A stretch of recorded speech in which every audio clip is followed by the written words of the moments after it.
The sky over Saturn wasn't supposed to burn like this. Even through reinforced command glass, the glare was unbearable, an ocean of violent gold and white churning beneath the orbital ring system, where a gas giant's atmosphere had been turned into a weapon. It moved wrong. Too fast. Too bright. Too deliberate. General Croft didn't blink. Report. Around him, the command deck of Fortress Cassini was coming apart in controlled chaos. Warning sirens bled into one continuous scream. Tactical officers shouted over overlapping data streams. Entire sections of the holographic display flickered as radiation interference chewed through signal clarity. "They're still pushing through," Director Cross snapped, her voice tight but controlled. Her hands moved like weapons across the console, rerouting power faster than the system could acknowledge it. Vanguard dreadnoughts are adjusting formation, compensating for the ring barrage. On the main display, the enemy fleet looked like a wall of black steel tearing through a storm of their own destruction. Hundreds of colossal ships, each the size of cities, were being hammered by relativistic slugs launched from the orbital rings. Entire hull sections were peeling apart under the impact. And still, they advanced. Croft leaned forward slightly, gripping the edge of the command rail. Why? Cross didn't answer immediately. She didn't have to. Because it didn't make sense. No fleet in recorded history, human or otherwise, would willingly push into a gravity well that had been turned into a furnace. The closer they got to Saturn, the more the artificial solar flare intensified, ripping apart shielding, cooking armor, flooding systems with radiation. It wasn't just dangerous. It was suicidal. Deflector readings spiking, one of the analysts called out. They're angling outward, trying to deflect the rail fire. And exposing their ventral hulls, Cross finished, her eyes narrowing. Below the fleet, the gas giant roared. The first dreadnought cracked. It didn't explode, not immediately. It failed. Its lower structure gave way under the pressure, armor buckling inward as superheated gas flooded its internal compartments. A second later, the antimatter containment collapsed. The resulting detonation lit up the storm like a second sun. Then another ship followed. And another. Within seconds, the Vanguard formation began to fracture under the combined assault, kinetic bombardment from above, thermal annihilation from below. "They're breaking," Cross whispered, almost disbelieving. "General, they're actually breaking." Croft's expression didn't change. "No," he said quietly. "They're not." On the display, the enemy ships weren't retreating. They weren't scattering. They were tightening. "Zoom in," Croft ordered. The holographic feed sharpened, isolating the central cluster of surviving dreadnoughts. Damage reports streamed across their hulls, sections missing, armor slagged, entire weapon systems offline. "And yet, they're repositioning," Cross said slowly. "Not away from danger. Toward each other." Magnetic tethers flared to life between the damaged ships. Massive chunks of destroyed vessels, twisted hull fragments, broken superstructures, were being dragged inward, locking into place around the surviving core. Croft felt something cold settle in his chest. "They're building something," one of the analysts muttered. "No," Croft corrected. His eyes narrowed as the pattern clicked into place. "They're preparing to leave." Cross froze. "That's not possible. Not here, not inside the gravity well." "They don't care about the outer hulls," Croft cut in. "They're using the wreckage as a buffer." As he spoke, the cluster of ships began to glow faintly, space itself distorting around them. Alcubierre signatures. Spooling. A jump. Inside Saturn's gravity. Cross's voice dropped. "That will tear them apart." "Yes," Croft said. On the display, the cocoon of dead metal thickened as more wreckage was pulled in, forming a crude but effective shell around the surviving ships. Railgun fire slammed into it, vaporizing layer after layer, but not fast enough. They only need the core ships to survive transit. The realization hit the room like a physical blow. "They're not trying to win here," Cross said, her voice hollow now. "They're bypassing us," Croft finished. For a moment, no one spoke. Then every alarm in the station spiked at once. Tachyon surge detected. Spatial distortion off the charts. "They're jumping." Croft didn't move. Didn't shout. Didn't hesitate. Fire everything. The order cut through the chaos like a blade. Every railgun. Every cannon. I don't care if the barrels melt, keep firing. The station obeyed. The rings around Saturn lit up in a continuous storm of fire, unleashing everything they had left into the forming cocoon. Entire sections of debris were vaporized instantly, but more took their place. The glow intensified. Reality itself began to bend. And then, the fleet vanished. Not cleanly. Not smoothly. Space ruptured. A shockwave slammed into Fortress Cassini, throwing officers off their feet as the station groaned under the strain. Consoles exploded in showers of sparks. The artificial gravity flickered violently before stabilizing. Silence followed. Thick, heavy. Impossible. For a few seconds, no one moved. Then Cross forced herself upright, coughing through the smoke. Report. Station integrity at 40%, someone answered shakily. Ring systems, mostly offline. She looked at Croft. They're gone. Croft didn't respond. He was already moving. Cross followed him to the primary sensor array, her heart pounding harder with every step. They couldn't have gone far, she said, almost trying to convince herself. Not after a jump like that. Croft didn't speak.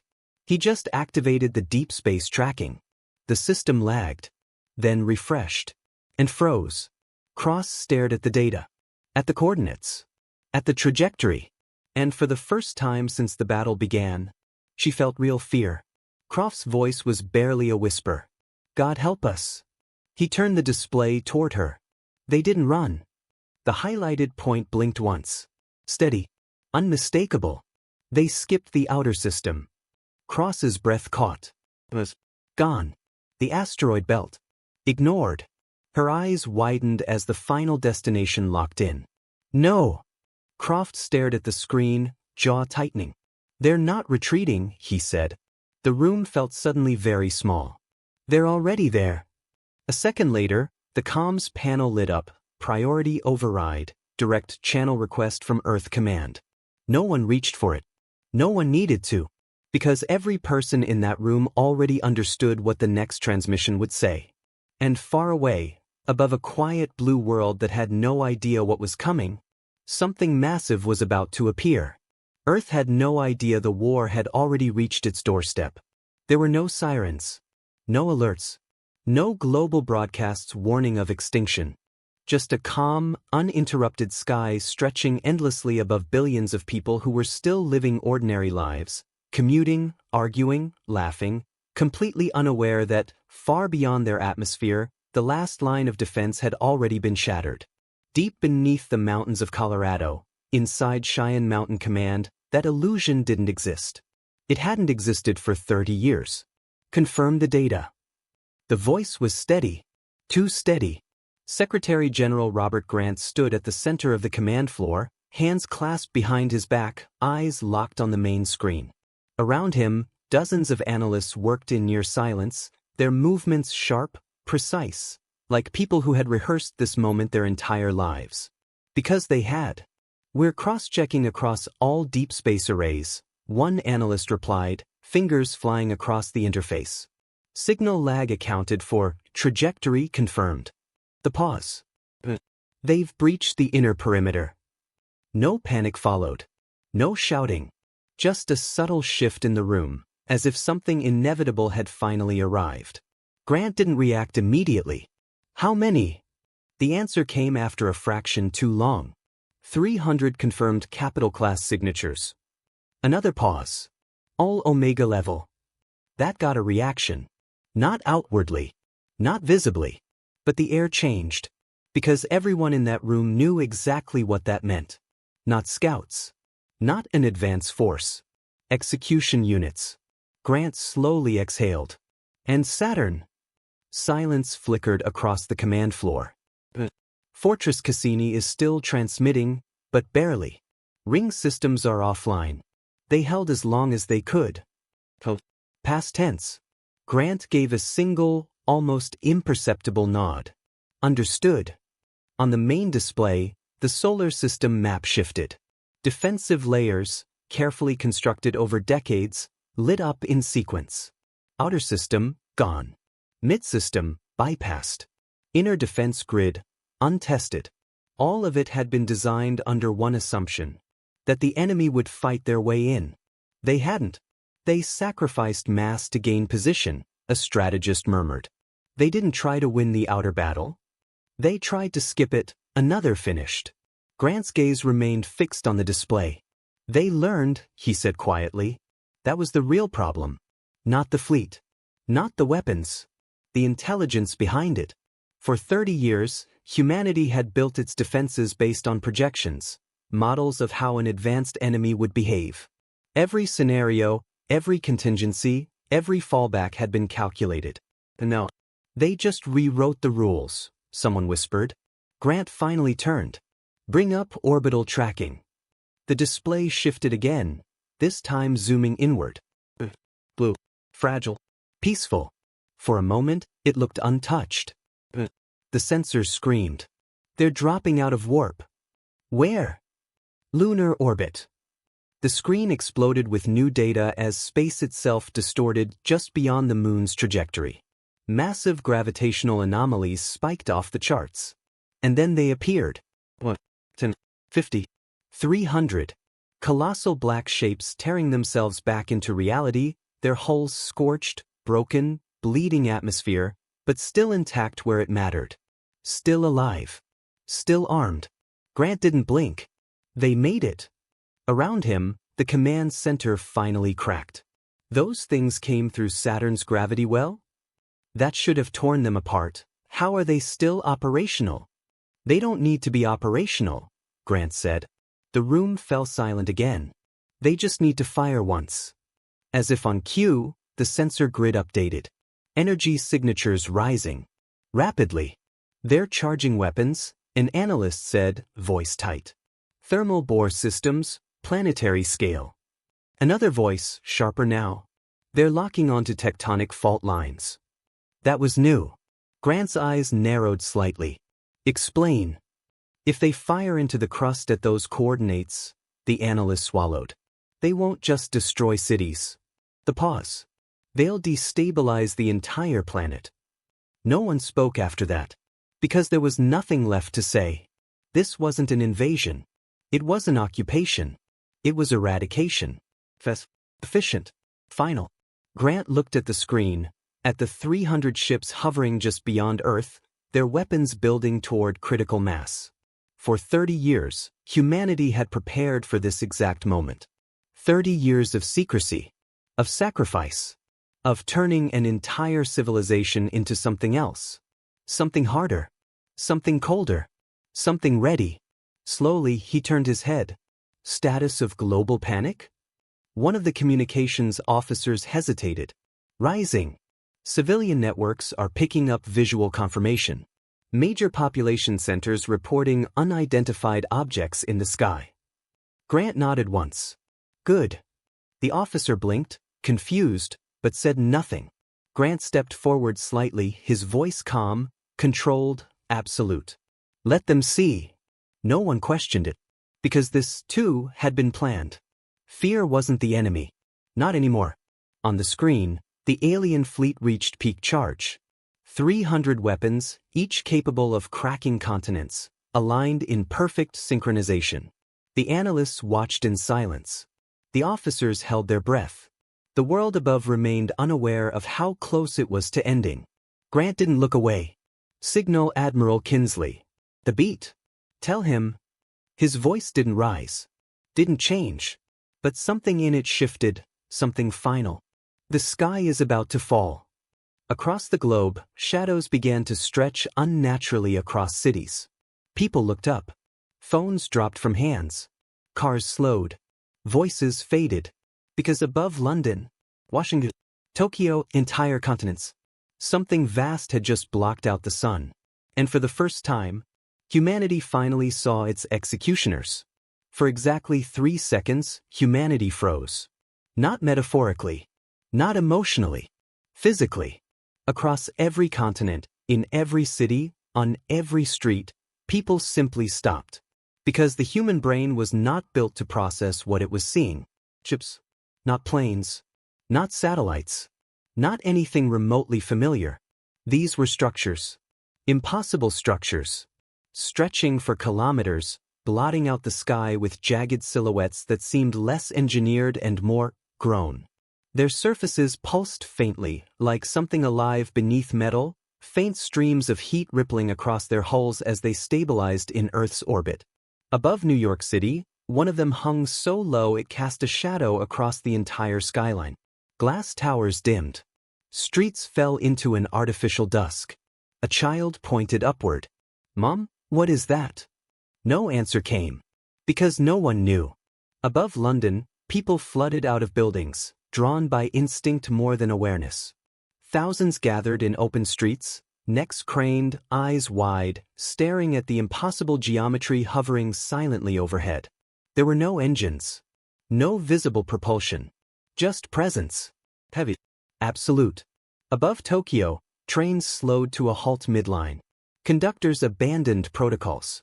Passengers pressed against windows, phones raised, capturing footage that would never matter. Because deep underground, in places the public would never see, the truth had already been accepted. They've completed targeting alignment. Cheyenne Mountain had gone from tense to surgical. Every movement precise. Every voice controlled. Because panic was a luxury they had trained out of themselves decades ago. Grant stood unmoving as the latest data streamed across the main display. Time to discharge? 32 seconds. The number hung in the air. 32 seconds until impact. 32 seconds until the crust of Earth would fracture like glass. 32 seconds until everything, every city, every ocean, every human being, ceased to exist.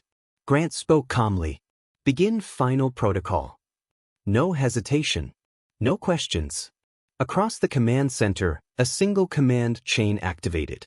Systems that had never been publicly acknowledged. Projects buried under layers of classifications so deep they technically didn't exist. And at the center of it all, one name. Connecting to Admiral Kinsley now. The main display flickered. For a fraction of a second, static filled the screen. A face appeared. Older. Hardened. Eyes carrying the weight of decisions no one else could make. Admiral Kinsley. He wasn't in orbit. He wasn't on Earth. He was somewhere else entirely. Status, Kinsley said immediately. Grant didn't waste time. They've bypassed outer defenses. 300 Omega class in lunar orbit. Planetary weapons charged. Kinsley didn't react. How long? 28 seconds. The pause. Understood. No shock.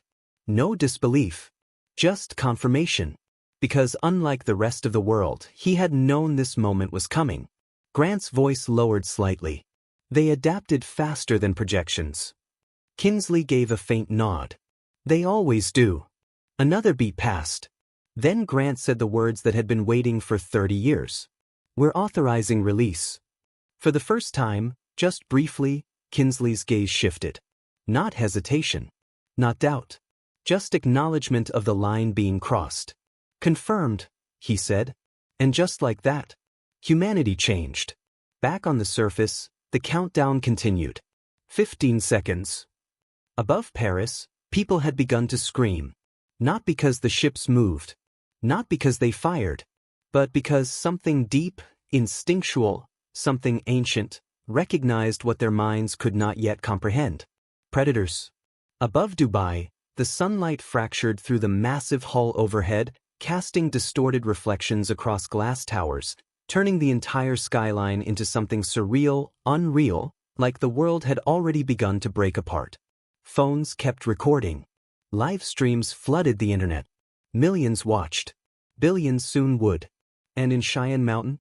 10 seconds. Grant didn't look at the clock. He looked at Kinsley.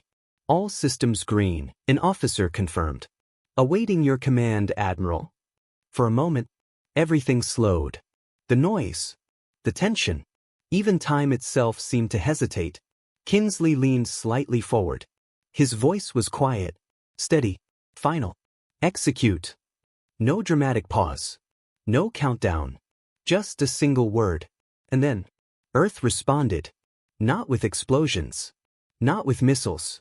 But with something far worse. Across the planet, in locations no civilian had ever been allowed to question, something woke up. Deep beneath oceans. Hidden inside mountains. Buried under deserts. Locked beneath cities. Ancient by human standards. Silent for decades. Waiting. Above the Pacific, the ocean surface trembled. Not violently. Subtly. Like something massive had just shifted far below. Above the Arctic. That's correct. Long fractures racing across frozen plains as something beneath pushed upward. Above the Sahara, the sand moved. Not from wind, but from pressure. Internal. Rising. Back in orbit. The alien fleet reached full charge. Weapons primed. Firing sequence initiated. They had no idea. No idea that the planet beneath them was not what they thought it was. No idea that humanity hadn't spent 30 years preparing to defend Earth. They had spent 30 years turning it into something else entirely. Something that did not need defending. 3 seconds, the analyst whispered. Kinsley didn't blink. Grant didn't move. Humanity held its breath. And the sky prepared to fall. The alien fleet fired first. 300 beams of condensed stellar energy lanced downward in perfect synchronization. Silent in the vacuum of space, invisible for a fraction of a second. And then the sky broke. From the surface, it didn't look like weapons. It looked like the sun itself had fractured into spears of light. Across Los Angeles, the horizon ignited in blinding white as one of the beams carved through the upper atmosphere, the air itself turning to plasma around it. Windows shattered instantly. Asphalt began to ripple like liquid under the sudden thermal spike. Above Moscow, the clouds vaporized in a circular shock pattern, leaving a clean, unnatural void in the sky, perfectly aligned with the descending beam. And yet, they never reached the ground. At precisely 0.4 seconds before impact, something intercepted them. Not from above. From below. Across the planet, the Earth answered. From the Pacific Ocean, a column of deep blue energy erupted upward, not chaotic, not explosive, but controlled. Precise. It met the incoming beam head-on. The collision didn't explode. Bent. Like light passing through glass. The alien weapon curved, distorted, its trajectory forcibly altered as if reality itself had just been rewritten at that exact point. Across Rio de Janeiro, people watched as a descending beam twisted mid-air, arcing away from the city and shooting off into the upper atmosphere, dissipating into nothing. Screams turned into silence. Confusion replaced terror. Because what they had just seen was impossible. Inside Cheyenne Mountain, no one reacted. Because this had been expected. Phase interception grid active, an analyst reported. Global coverage at 98%. Grant's voice remained level. Stability? Within acceptable parameters. They didn't anticipate counter-resonance. Of course they hadn't. Why would they? From orbit, it looked like the alien fleet had just fired 300 planet-killing weapons. And Earth had simply refused to die. Up in lunar orbit, confusion rippled through the enemy formation. They had expected impact. They had calculated destruction. Instead, their targeting systems flooded with error. Energy readings, impossible readings, were spiking across the entire planet. Not defensive shields. Not electromagnetic interference.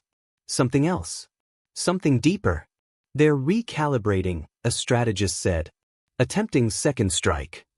Grant nodded slightly. Let them. Because now, it wasn't about surviving the attack. It was about showing them the truth. Above Beijing, the ground trembled, not violently but rhythmically. Like a heartbeat. Deep beneath the city, something massive shifted position for the first time in decades. Above Cape Town, the ocean pulled back unnaturally along the coastline, not as a tsunami, but as if something beneath the seabed had displaced it entirely. And in orbit, the alien fleet fired again. This time faster. More aggressive. No synchronization. Just overwhelming force. Hundreds of beams tore downward. And again, the Earth answered.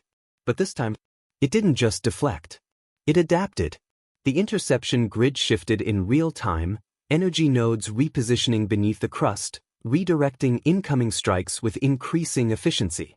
Some beams were bent. Others were split. The few absorbed completely, vanishing into the planet as if swallowed whole. Inside Cheyenne Mountain, they're feeding it data, one analyst realized.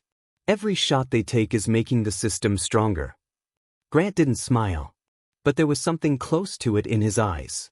Yes, he said quietly. Now they're learning. Up in orbit, the alien fleet hesitated. For the first time since their arrival, they stopped firing, because something had gone very wrong. Their sensors were no longer just reading a planet.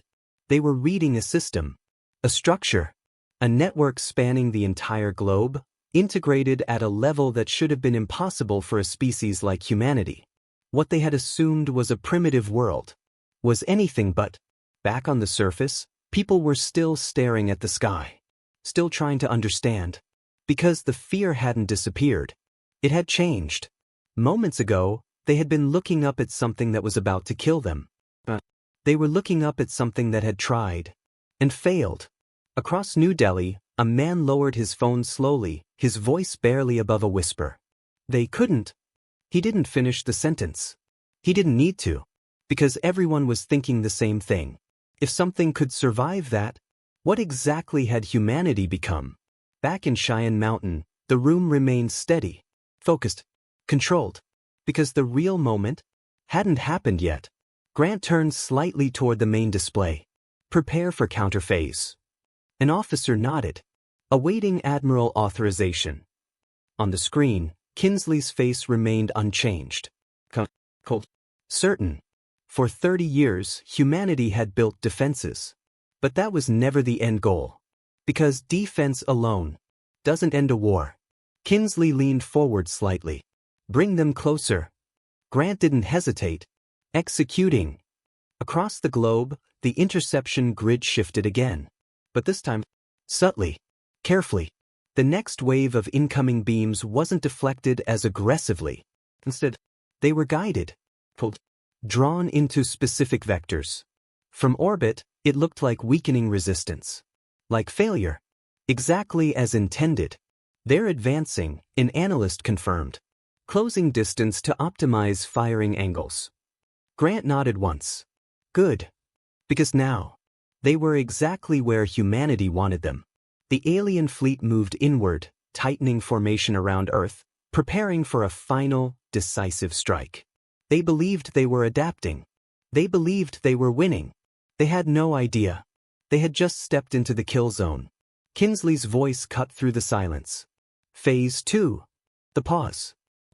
Release. And far below, something answered. For a fraction of a second, nothing happened. No explosions. No counterattack. No visible response. And that was the most terrifying part.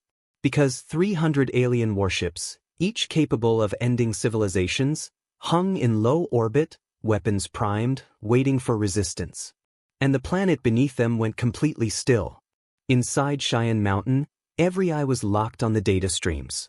Phase 2, initializing, an analyst said quietly. Grant didn't move. Status. Global synchronization at 87%, 92, 98. The beat. Linked. That single word changed everything. Because Phase 1 had been defense. Interception. Survival. Was something else entirely. Up in orbit, the alien fleet made its move. They didn't hesitate this time. No probing shots. No recalibration. They committed. 300 ships surged forward, closing the gap between lunar orbit and the upper atmosphere, tightening formation for maximum firing efficiency. From the surface, the sky darkened further as their massive hulls shifted into alignment. Above Berlin, people watched as the ships repositioned, their undersides glowing brighter now, energy reaching critical levels. Above Sydney, emergency sirens finally began to sound, long after they would have mattered. And then, they fired again. Not in unison. Not controlled. This was saturation. Hundreds of beams slammed downward in rapid succession, overlapping, colliding, tearing through the atmosphere like a storm of pure annihilation. For a moment, it looked like the end. The interception grid responded, but this time, differently. Instead of deflecting all incoming energy, to let some through. Not by failure. By design. Inside Cheyenne Mountain, energy intake within expected parameters, an analyst confirmed. Grant's voice remained calm. Keep feeding it. Because now, every strike wasn't just an attack. It was fuel. Across the planet, the incoming beams didn't vanish. They were captured, redirected, pulled into the depths of Earth's hidden systems. Massive conduits, buried beneath oceans, threaded through tectonic plates, integrated into the very structure of the planet, lit up one by one. Above Sao Paulo, the ground beneath the city emitted a faint, deep glow, visible only for a moment before fading back into darkness. Above Istanbul, the Bosphorus shimmered unnaturally as something beneath the water pulsed with stored energy. Humanity wasn't just surviving the attack anymore. It was absorbing it. Up in orbit, the alien fleet noticed. Because their sensors began to spike. Not from successful impact, but from accumulation. Energy levels on the planet were rising. Exponentially. They're storing it, a strategist whispered. Grant didn't respond. He didn't need to. Because that realization came too late. The fleet adjusted again, pushing closer, tightening formation even further, attempting to overwhelm whatever system was intercepting them. They believed more force would break it. They didn't understand. More force was exactly what humanity wanted. Phase 2 at full capacity, an analyst announced. Ready for discharge. For the first time, a faint tension passed through the room. Not fear. Not uncertainty. Anticipation. Grant turned his gaze back to the screen. Admiral. Kinsley's image flickered slightly as the communication link stabilized. He had been watching everything. Every second. Every calculation. It was his move. How much? He asked. Enough, Grant replied. The pause. Then Kinsley nodded once. Begin conversion. Cross the planet. The energy shifted. Not just stored. Transformed. The deep systems beneath Earth activated fully now. Channels opening, pathways aligning, massive structures awakening from decades of dormancy. This wasn't a shield. It wasn't a weapon in the traditional sense. It was something far more controlled. Far more deliberate.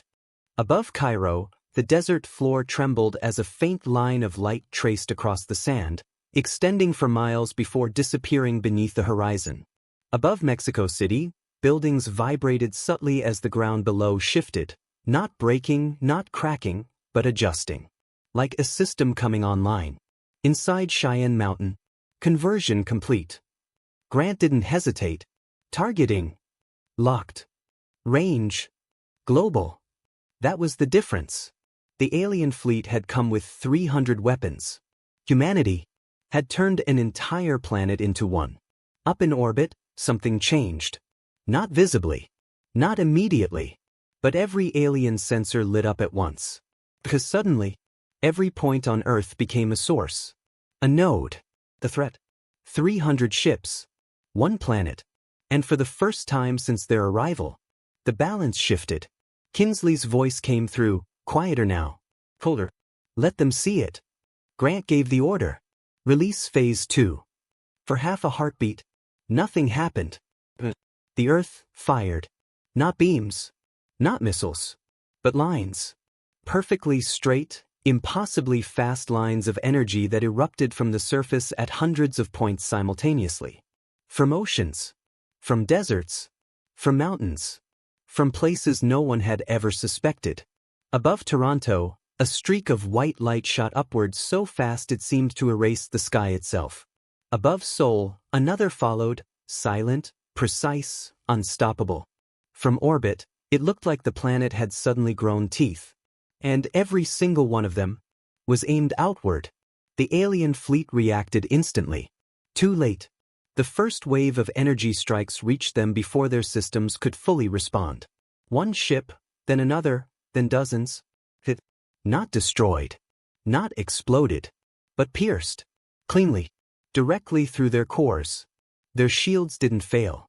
They were bypassed. Because this wasn't raw power. This was precision beyond anything they had calculated.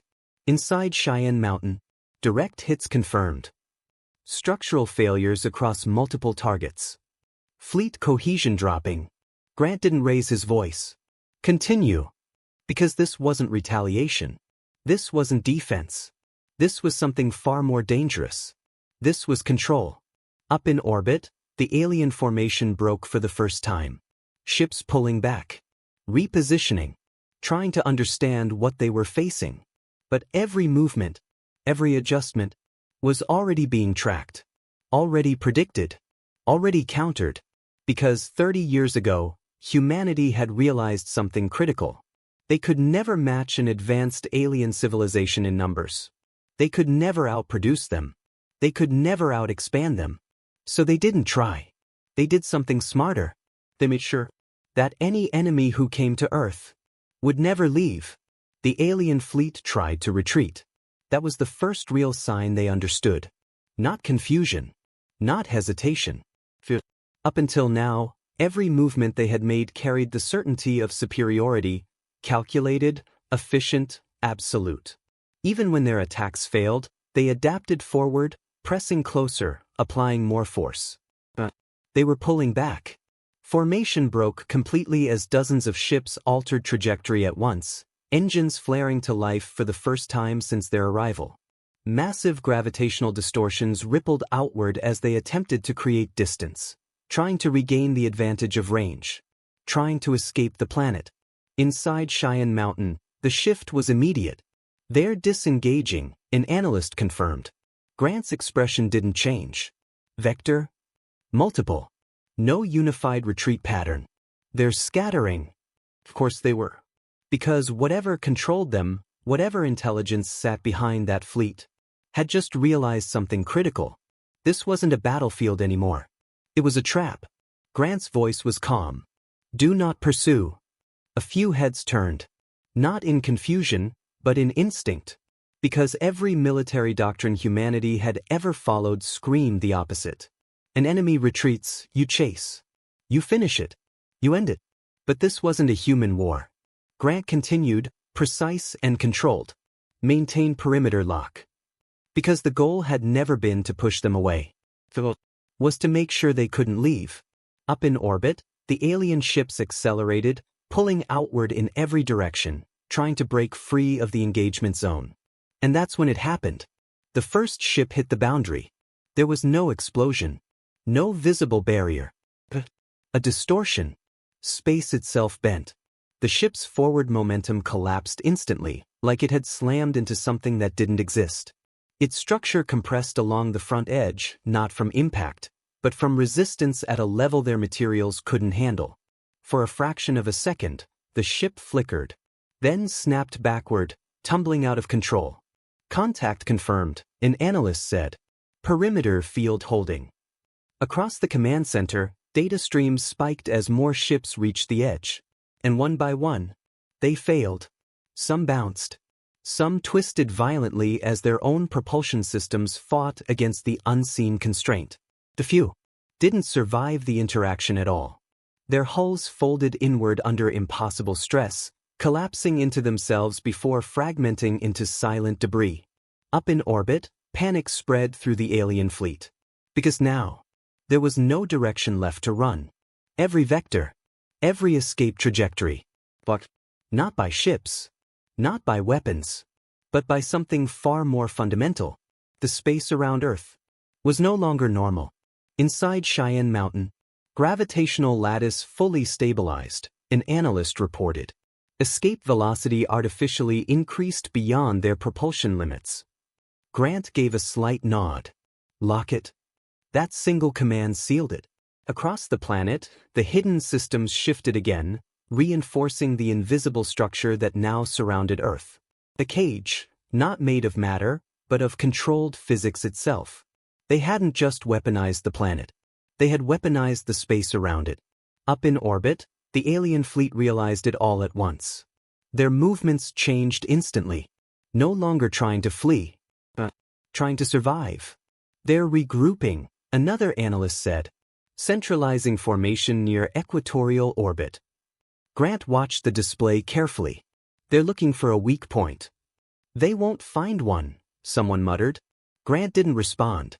Because he knew better. Every system had limits. Every structure had stress thresholds. The enemy didn't need to understand everything. They just needed to find the one place where it broke. And they would try.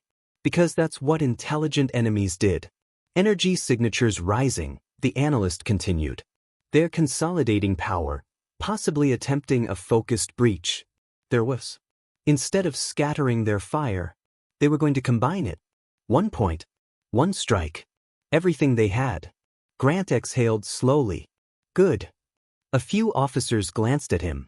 Not questioning, but understanding.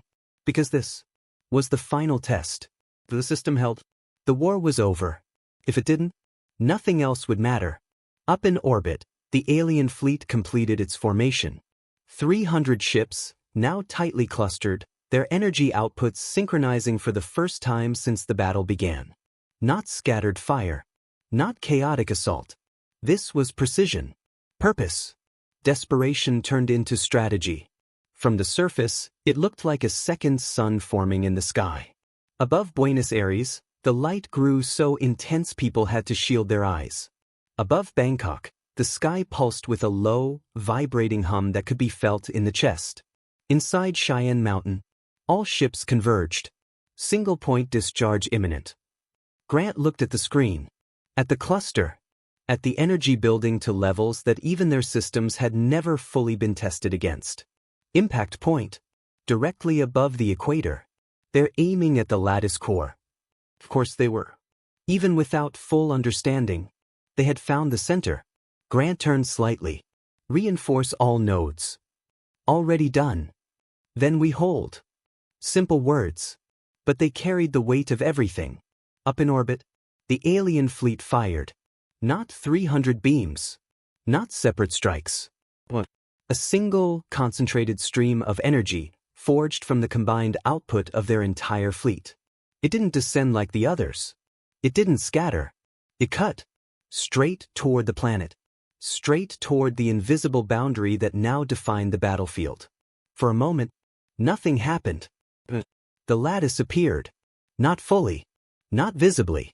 Just a distortion in space where the beam met resistance. The energy didn't pass through. It didn't deflect cleanly either. It pressed. And the lattice. But only just.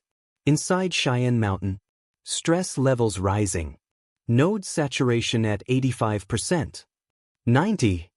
Grant didn't move. Didn't speak. Because there was nothing to say. This was the moment everything had been built for. Above the planet, the beam intensified, pouring everything the alien fleet had into a single point, trying to break through by sheer force. The lattice warped under the pressure. Space itself bending, trembling, threatening to give way. For one terrifying second, it looked like it might. But something changed. Not in the beam. Not in the fleet. In the planet. Deep beneath the surface, the core systems shifted again. Not defensive. Not reactive. Adaptive. The lattice didn't just hold. It learned. The incoming energy pattern. The frequency. The structure. And then, it answered. The beam split. Not fully. Not instantly. But enough. Its coherence fractured as the lattice adjusted, redirecting portions of the energy sideways, dispersing the force across the entire grid. The impossible pressure became manageable. Inside Cheyenne Mountain, stabilizing. Stress levels dropping. 70%, 60. Grant allowed himself the smallest breath. They've peaked, he said quietly. Up in orbit, the alien fleet didn't stop. They couldn't. Because this was everything they had. And it wasn't enough. The beam began to weaken. Not by choice, but by limitation. Power reserves draining. Systems overheating. They had committed fully and failed. Grant looked at Kinsley's image on the screen. No words were needed. The Admiral nodded once. It was over. Phase 3, he said. And for the first time, there was no need to wait. The moment the alien beam collapsed, everything changed. Not slowly. Not gradually. Instantly. Up in orbit, the concentrated stream of energy flickered, destabilized, and then shattered into fragments of dissipating light, scattering harmlessly across the distorted space around Earth. For a brief second, silence. The kind of silence that only exists when something absolute has just failed. Inside Cheyenne Mountain, no one celebrated. No one moved. Because they all knew. This was the point of no return. Grant's voice cut through the stillness. Begin Phase 3. Cross the planet. Something deeper than anything before came online. Phase 1 had been defense. Phase 2 had been retaliation. Phase 3 was dominance. Up in orbit, the alien fleet didn't wait. They couldn't afford to.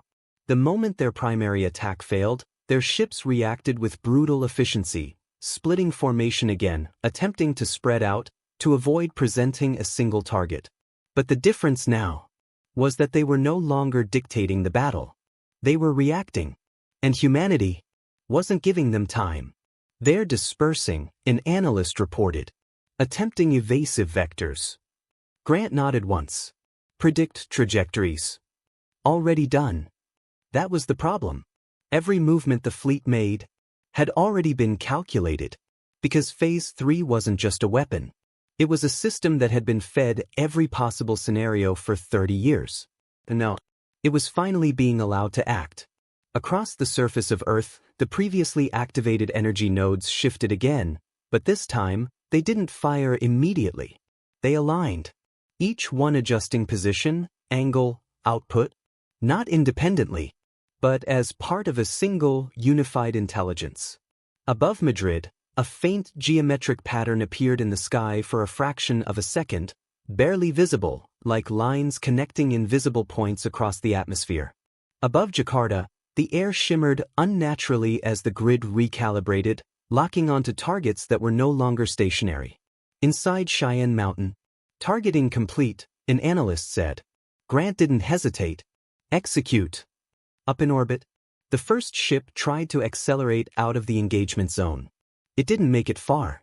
A single line of energy erupted from somewhere below, not directly beneath it, not from a visible source, but from an angle that shouldn't have been possible. The strike didn't hit where the ship was. It hit where it was going to be. The beam intersected its projected path with perfect timing, and cut through it. Precise. Final. The ship didn't explode. It came apart. Sections separating as if their structural integrity had simply been turned off. Then another. And another. Across the entire orbital field, Phase 3 began its work.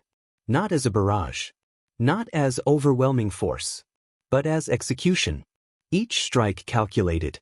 Each shot predicted seconds, sometimes minutes, ahead of the target's movement.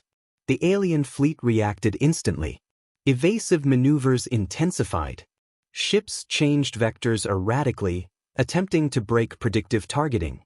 But it didn't matter, because they weren't being tracked in real time anymore. They were being anticipated. They're trying to desync movement patterns, an analyst noted. Grant's response was immediate. Adapt. Already adapting. That was the difference. The alien fleet was intelligent, but it was still reacting. Humanity's system was thinking ahead. Above Rome, another streak of light shot upward, curving slightly mid-flight, adjusting trajectory in real time to intercept a ship that had just altered course. It didn't miss. It couldn't. Up in orbit, the battlefield shifted from chaos to inevitability. Ships weren't just being hit, they were being hunted. One by one. Each attempt to escape, to regroup, to counter, cut off before it could happen. Inside Cheyenne Mountain, 70 confirmed neutralizations. 83. 91. The numbers climbed steadily. No spikes. No fluctuations. Just consistent, unstoppable progress. Grant watched without emotion. Because this was exactly how it had been designed. Not a war. The process. Up in orbit, something changed again. The remaining alien ships stopped trying to flee. They stopped trying to evade. Instead, they turned. All of them. Reorienting simultaneously toward the planet below. Their shifting behavior, an analyst said. New pattern emerging. Grant's eyes narrowed slightly. Show me. The display updated. The surviving ships, still numbering in the hundreds, began descending. Not randomly. Not chaotically. In formation. Tighter than before. Lower than before. They're abandoning orbital advantage, someone said. Why? Another asked. Grant answered quietly. Because they've realized something. The room fell silent. They can't win up there. And if they couldn't win from orbit, there was only one option left. Bring the fight down. Closer. Messy. More dangerous. They're entering upper atmosphere, the analyst confirmed. Heat signatures rising, structural stress increasing, but they're holding. From the surface, the sky changed again. The massive ships that had once hovered silently now began to move visibly, descending, their hulls glowing as they burned through layers of atmosphere. Above Chicago, one of them cut across the sky like a falling continent, leaving a trail of ionized air behind it.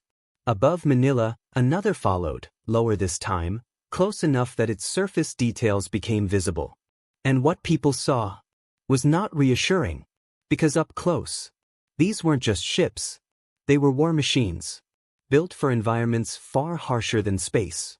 Built to endure, built to fight. Inside Cheyenne Mountain, they're forcing close-quarters engagement, an analyst said, reducing effectiveness of long-range interception. Grant nodded once. A risk. The pause. Or a mistake. Because Phase 3 had never been limited to orbit. The system didn't end at the edge of the atmosphere. It extended everywhere. The alien fleet thought they were changing the battlefield. They didn't realize. They were just moving deeper into it. Grant looked at Kinsley. For the first time, there was the faintest hint of something in his voice. Not emotion. Certainty. They've committed. Kinsley gave a single nod. Then we finish it. And across the planet, Phase 3 adjusted. Not upward anymore, but inward. Preparing for something far more precise. Far more controlled. Far more final. Because now, there was nowhere left for the enemy to go. The sky didn't just darken. It lowered. Massive alien warships pushed deeper into Earth's atmosphere, their hulls glowing under the stress of entry, their sheer size turning daylight into a dim, shifting shadow across entire cities. This wasn't orbital warfare anymore. This was intrusion.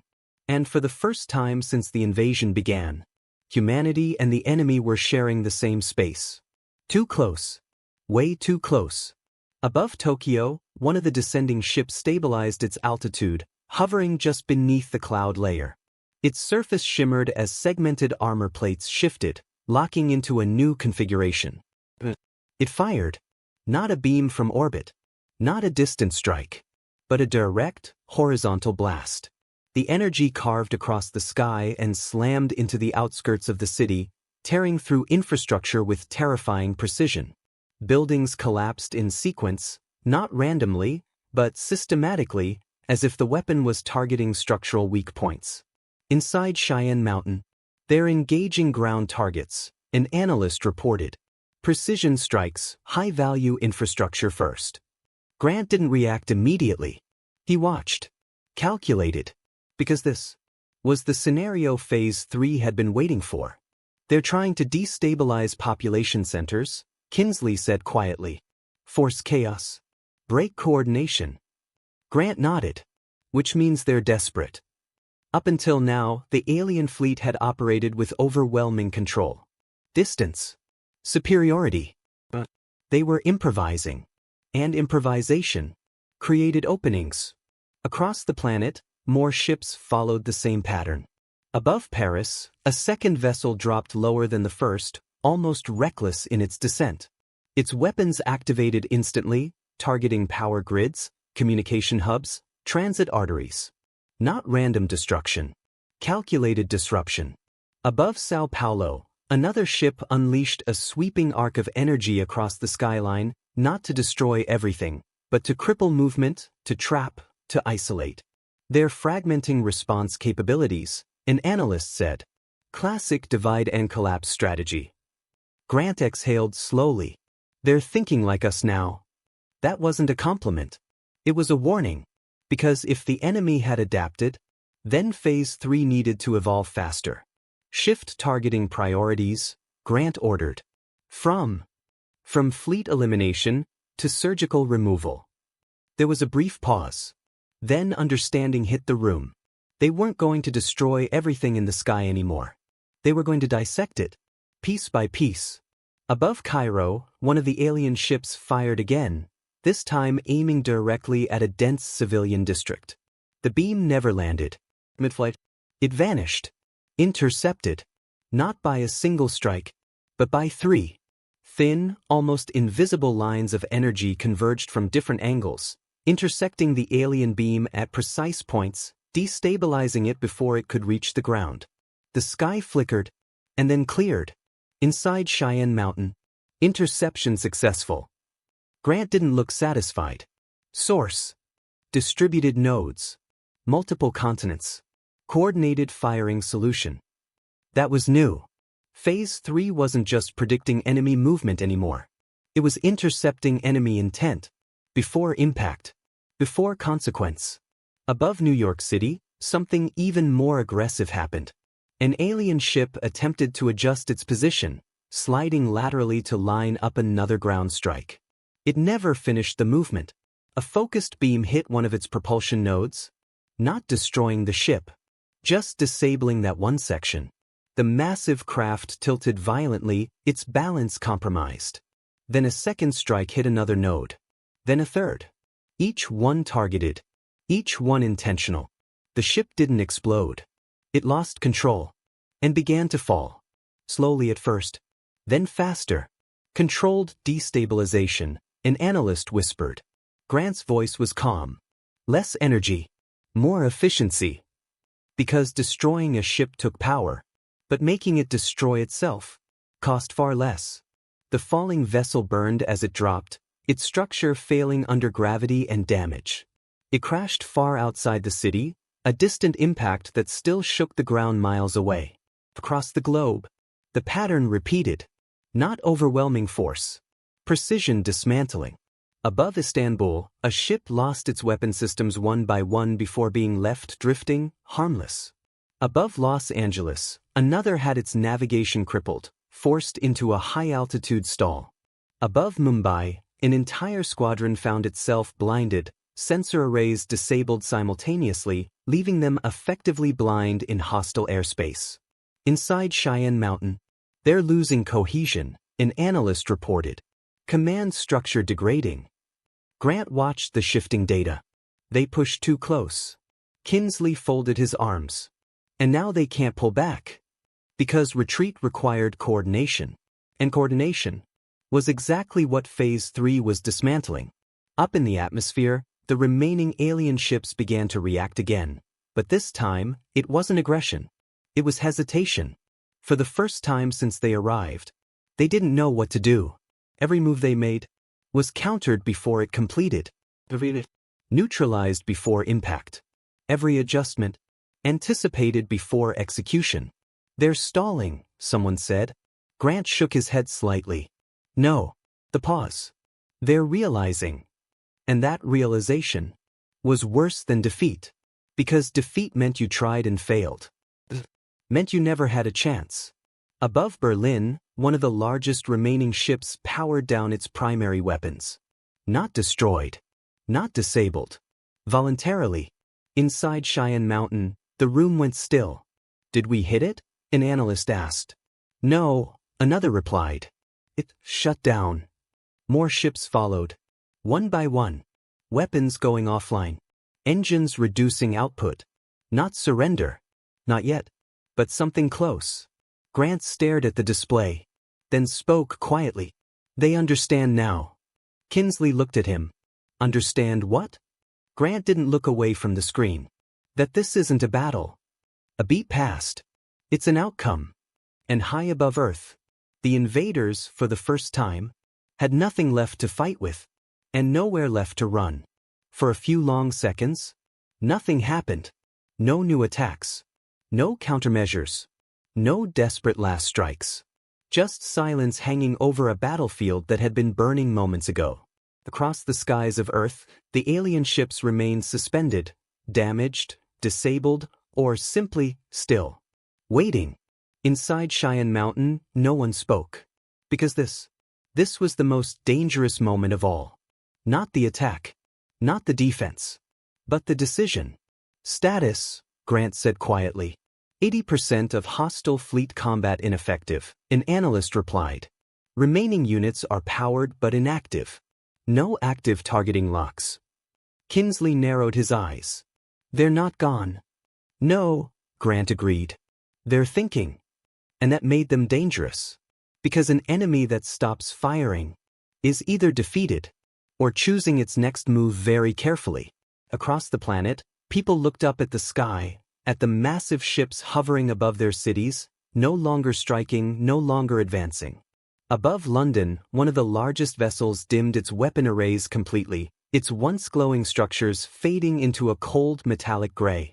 Above Delhi, another ship slowly rotated not to aim, but to reposition defensively, its damaged sections turned away from the surface. Above Sydney, a cluster of smaller craft grouped together, maintaining distance from each other as if unsure what formation they should even take. They've lost command synchronization, an analyst said. No central coordination detected. Grant's gaze sharpened. That's not a malfunction. The pause. It's a fracture.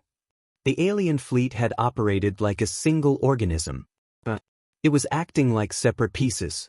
Confused. Disconnected. Uncertain. And uncertainty was something they had never shown before. Inside Cheyenne Mountain, a new alert flashed. Incoming transmission. The room tensed instantly. Source? Kinsley asked. Unknown origin, broad spectrum. Not from a single ship, it's being relayed across multiple units. Grant stepped closer to the main display. Patch it through. For a fraction of a second. Static. A voice. Not loud. Not aggressive. But controlled. Measured. Alien. It didn't speak in a human language. At first. Then the system adapted, filtering, translating in real time. We acknowledge. The room went completely still. Engagement outcome unfavorable. The words were precise. Chosen carefully. This wasn't panic. This wasn't surrender either. This was calculation. Kinsley's jaw tightened. They're negotiating. Grant didn't respond immediately. He listened. Because every word mattered now. Request, cessation, of further system disruption. System disruption. That's what they called it. Not defeat. Not loss. Even now, they were framing it on their own terms. Grant finally spoke. Open channel. The analyst hesitated for half a second. Then complied. You are heard, Grant said, his voice calm, steady, carrying across whatever distance separated them. A brief pause. Then the alien voice returned. Your capabilities exceed projected thresholds. Another pause. Continued engagement yields no strategic gain. Translation. They knew they couldn't win, but they weren't ready to say it outright. Kinsley leaned slightly closer to Grant. They want an exit. Grant's expression didn't change. They want control of the narrative. Because even in defeat, power mattered. Perception mattered. Grant spoke again. State your intent clearly. Silence followed. Longer this time. As if someone, on the other side was making a decision. We propose disengagement. There was. Not surrender. Disengagement. A cleaner word. A safer word. A word that left room for dignity. Inside Cheyenne Mountain, no one relaxed. Because this wasn't over. Not yet. Terms? Grant asked. Another pause. Withdrawal of all deployed assets, in exchange for cessation of interference. Kinsley let out a quiet breath. They want us to stop. Grant nodded slightly. Of course they do. Because Phase 3 wasn't just winning. It was dismantling everything they relied on. Their ships. Their coordination. Their certainty. Grant looked at the display, at the scattered, silent fleet above Earth. Then he asked the one question that mattered. What guarantees? The response came faster this time. No further hostile action against your planet or its systems. A promise. Or something that sounded like one. Inside the room, tension tightened again. Because promises? meant nothing without leverage. Kinsley spoke quietly. And if they're lying? Grant's answer was immediate. Then we finish it. No hesitation. No doubt. Because they could. That was the difference now. For the first time in this entire conflict, humanity held absolute control. Grant turned his attention back to the channel. You will power down all offensive systems immediately, he said. You will transmit full fleet status and exit vectors. The pause. Accepted. Across the skies of Earth. It began. One by one. The remaining alien ships shut down their weapons completely. Energy signatures dropped. Targeting systems went dark. Engines reduced to minimal output. Above Moscow, a massive vessel that had been hovering for hours finally dimmed, its presence shifting from threat to something else. Above Mexico City, another began to rise slowly, pulling away from the atmosphere, its damaged hull reflecting the fading light of the sun. They're complying, an analyst confirmed. Grant didn't look relieved. Maintain tracking. Because compliance wasn't trust. Not yet. High above the planet, the alien fleet began to withdraw. Slowly, carefully, as if any sudden movement might trigger something they didn't fully understand. Which was accurate. Inside Cheyenne Mountain, the tension didn't break. It shifted. From survival to control. Because the battle was over. But the outcome was still being written. And Grant had no intention of letting it slip from his hands. The first ship broke orbit exactly 7 minutes after the agreement. No dramatic flare. No final show of force. It simply turned and left. High above New York City, the massive vessel that had cast a shadow over millions tilted upward, its engines igniting in a controlled, almost restrained burn. The atmosphere rippled around it as it climbed, not like an invader anymore, but like something that had learned caution. Across the planet, the same motion repeated. Above Beijing, above Paris, above Sao Paulo. One by one, the executioners left the stage. Inside Cheyenne Mountain, no one celebrated. Not yet. Exit vectors confirmed, an analyst reported. All remaining hostile units are accelerating beyond lunar orbit. Kinsley kept his eyes on the screen. Keep tracking until they're out of the system. They won't turn back, someone said quietly. Kinsley didn't even look at them. That's not the point. Because this wasn't about what the enemy would do. It was about what humanity had become. Grant stood motionless, watching the last cluster of ships fade into distant signals. Hours ago, those same ships had arrived with absolute certainty, absolute superiority, absolute intent to erase. Now they were leaving, with none of it. Sir, Jenkins said softly, her voice steadier now. Final ship has cleared engagement range. The pause. Silence filled the room. Not the tense, suffocating silence from before. Something heavier. Something deeper. Kinsley exhaled slowly. Stand down from immediate response condition, he ordered. Maintain full system readiness. No cheering. No applause. Just discipline. Because they all understood something most of the world didn't yet. This wasn't a victory built on luck. It was built on preparation. On fear. On 30 years of refusing to be vulnerable. Grant finally moved. He stepped closer to the main display, where Earth now hung alone. Untouched, unbroken, alive. They came here thinking we were prey, he said quietly. No one interrupted. They thought we'd panic. That we'd fracture. That we'd beg. His gaze hardened slightly. They were wrong. Across the planet, the realization was hitting in waves.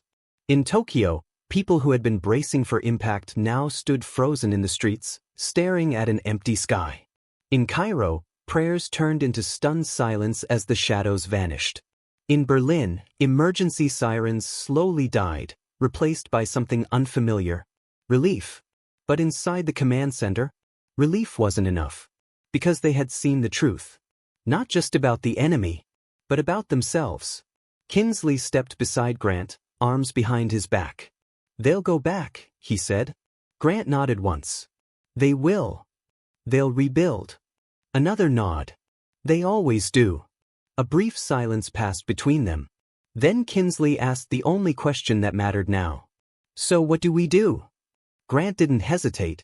We make sure they never think this was a mistake. He turned, looking across the room, at the analysts, the officers, the people who had just held the line when it mattered most. We don't go back to what we were. Because what they were had almost gotten them killed. We stay ready. Not just for one enemy. Not just for one war. For everything. Above Earth, far beyond what human eyes could see, the last trace of the retreating fleet vanished into deep space. No signals. No presence. Gone. But not forgotten. Because somewhere out there, they were recalculating, learning, adapting. And next time, they wouldn't underestimate. Grant looked back at the quiet blue world on the screen. Fragile. Beautiful. Deceptive. They wanted to find out what we are, he said. A faint, cold edge entered his voice. Now they know. He let the silence carry the weight of it. Humanity wasn't the weakest species in the galaxy. It wasn't the most advanced. It wasn't the oldest. But it was something far more dangerous. A species that survived by expecting the worst. By preparing for the dark. By turning fear into something sharp. Something lethal. Something unstoppable. And no, the galaxy had seen it. Not in theory. Not in speculation. But in reality. Grant gave the final order. Begin expansion protocols. The room shifted instantly. New commands. New priorities. New direction. Because this wasn't the end of a war. It was the beginning of something much bigger. Out in the silent vastness of space, there would be whispers, warnings, about a small blue planet that didn't break, that didn't kneel, that didn't forgive. And if anything out there was still watching, still wondering, still thinking about coming closer, they would remember this moment. They would remember what happened when they came to Earth and found something waiting for them. Not a victim, not a civilization, but a line. And when they crossed it, they learned the hard way that humanity doesn't just survive the dark. It becomes it.